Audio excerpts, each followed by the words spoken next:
President Trump has arrived in Hawaii on his way to Asia for a 12-day trip with the dark cloud of Russia's election meddling hanging over him. I want to bring in now two men who have the ear of America. John Frederick, syndicated talk radio host, who is the former co-chair of the Trump campaign in Virginia, and Joe Madison, a host on Sirius XM. Good evening. Welcome to the program. Joe, yes. This has been a whirlwind week for President Trump. The Trump administration, two former campaign aides have been indicted. Another pled guilty to lying to the FBI, and emails reveal that aide repeatedly tried to set up meetings with Vladimir Putin.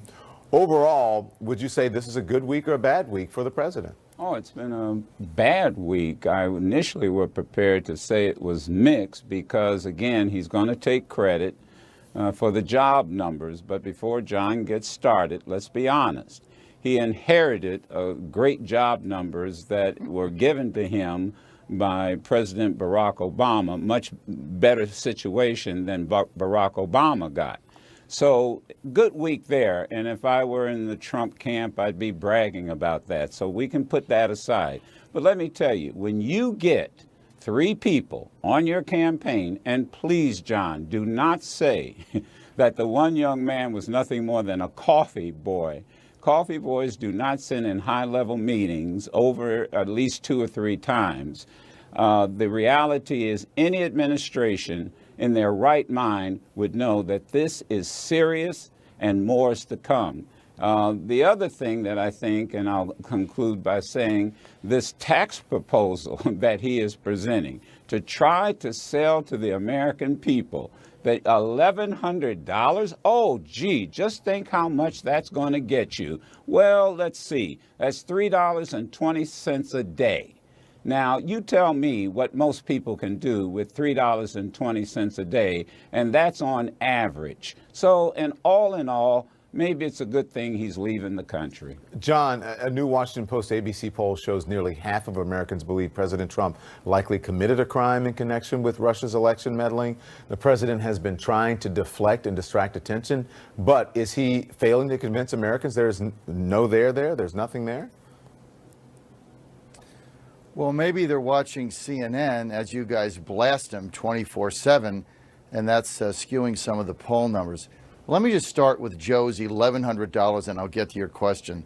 Joe, that is so elitist and so New York, and so I'm making $400,000, and so what does $1,000 mean to a family of 4? Joe, Joe's in Virginia, by the way. Working lives people. In Virginia, I think, right? We have so well, so do I. Joe, we have so many working people, whether it's Virginia or anywhere, that $100 a month. When you're making $60,000 with a family of 4, these are working people.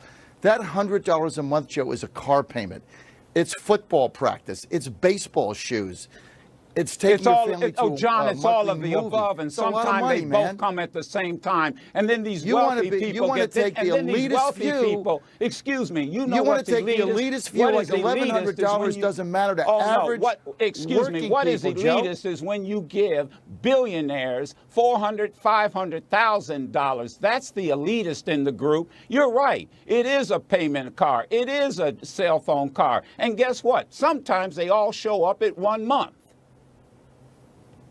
Joe, the tax plan of Donald Trump has nothing to do with tax breaks for millionaires. Actually, taxes for people that make over $1 million are going up pretty significantly. And they have that new rate in there that takes this into account. This is a tax cut for middle-class working Americans, which is the Trump revolution. That, Joe, you just refuse to understand. John, please stop. John, please stop. The question was, a new Washington Post ABC poll shows nearly half of Americans believe President Trump likely committed a crime in connection with Russia's election meddling. The president has been trying to deflect and distract attention, but I'm wondering if he's failing to convince Americans there is nothing there. That's the question. The same polls that predicted that Hillary Clinton would win in a landslide are now saying this. It's all nonsense, fake news, fake polls. There is Don and Joe. I know you're going to be really disappointed. There is nothing there. I'm not disappointed. I'm just asking you the question. You're answering it.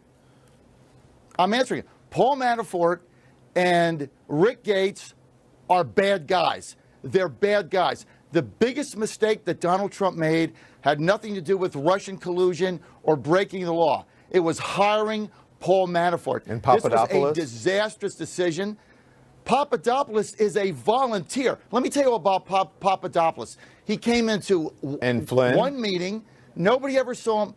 You asked me about Papadopoulos. Nobody ever saw him in Trump Tower. He started with I'm the just Ben go Carson through campaign. the list of people He was who with have the been Ben fired or Carson let campaign, go Don. or have You had gotta get your some facts straight. connections to Russia. Okay. You ask me a question, I never get a chance to answer it. He Well, was with because the guess Ben what? Carson campaign. We're out of time They because you dropped go out. on and you Barry filibuster. Bennett came in.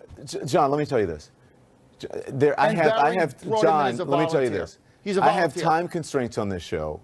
You go on and you filibuster. I ask you a question and you don't answer. You answer something else, Because and you then don't you want the complain. answer, Don. No, because You you just don't want your answer. narrative. You don't. I'm trying to You tell you don't the truth. answer. I just John, gave you please the let me answer. talk. Can you please let me talk? You don't answer a direct question. If I ask you a question, if I say, "Hey, John, what color is the sky?" You go, "Well, the sky. That's not important. Let's talk about the tax cuts." I didn't ask you a question about tax cuts. I asked you about a poll. Had you answered the poll question directly, we would have plenty of time for you to finish your answer. But you didn't do that. And now I have to go to the break because I have to get to another segment. Thank you, gentlemen, for coming on. When we come back, breaking news tonight on the Russia investigation.